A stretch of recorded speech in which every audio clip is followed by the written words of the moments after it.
Iran berating Washington's campaign to cripple its economy. Tehran says the measures will have limited impact, with key trading partners unlikely to fall in line.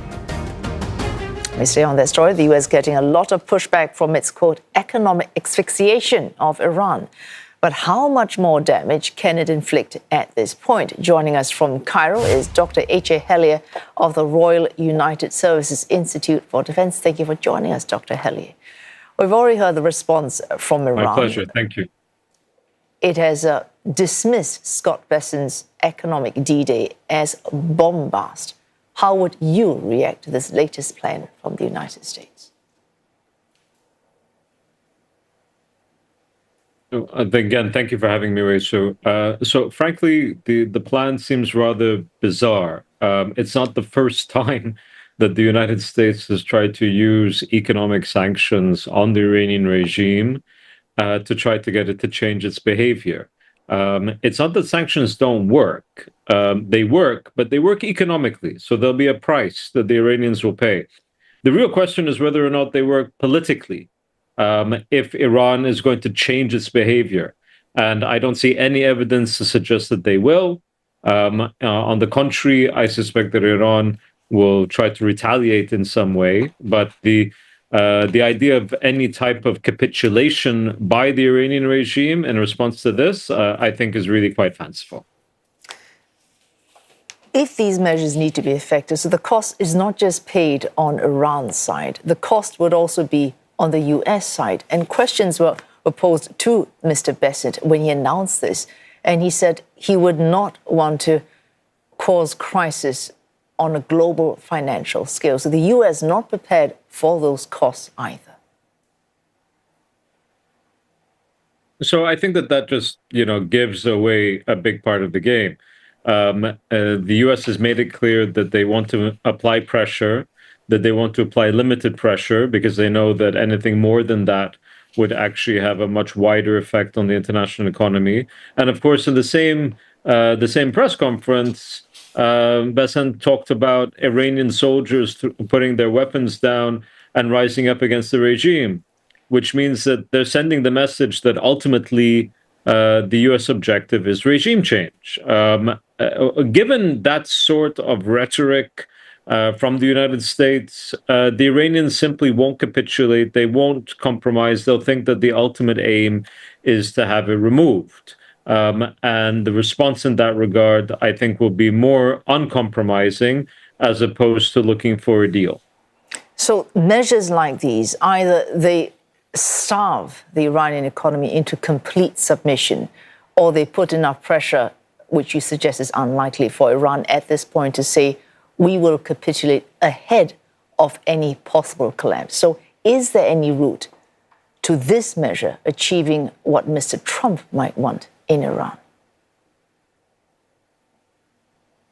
I don't think so. I think that what you could imagine is that if everything else stayed equal and they kept this sort of economic pressure up for years, then eventually they might see some sort of response from within Iran against the government. But you're talking about years of this going on. And I don't think things will stay equal. I think, on the contrary, the Iranians will respond within the Gulf.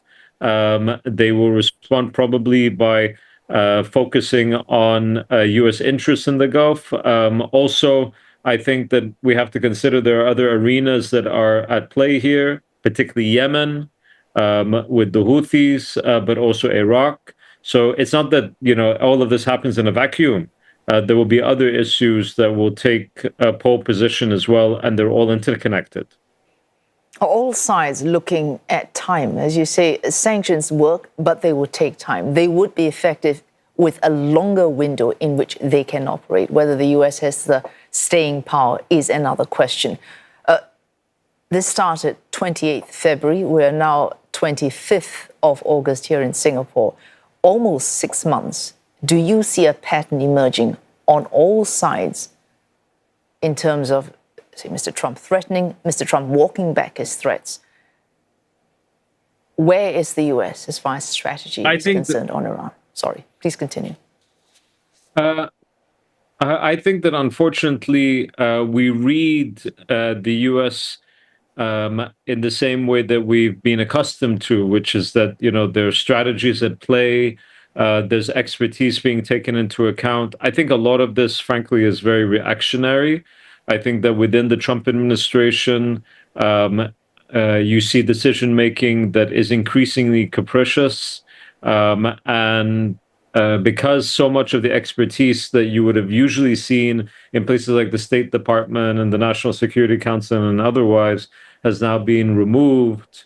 And also, I think many within the administration being unwilling to be very direct and open with the American president. There's a very erratic decision-making process underway.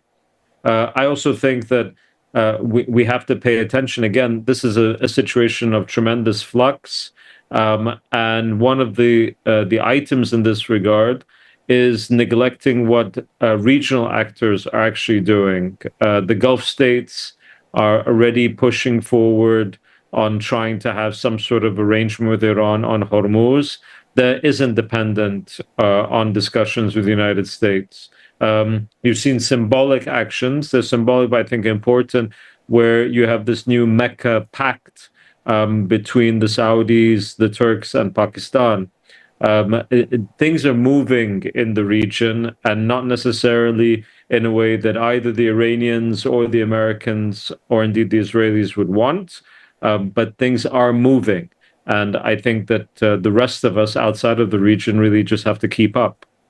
All right, a final question, Dr. Hellyer. It's easy to have headlines focus on, say, Operation Economic Outcast, but the real talks and the real movement we might be missing, what would you be looking at right now, certainly within the Gulf? Final question.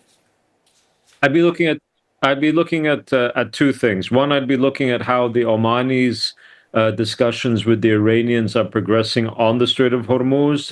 Those discussions are at a pretty advanced stage.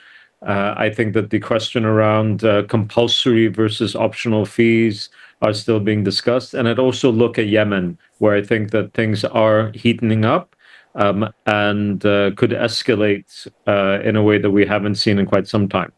Oh, thanks so much for that. Dr. H A Hellyer of the Royal United Services Institute for Defense speaking to us there live from Cairo.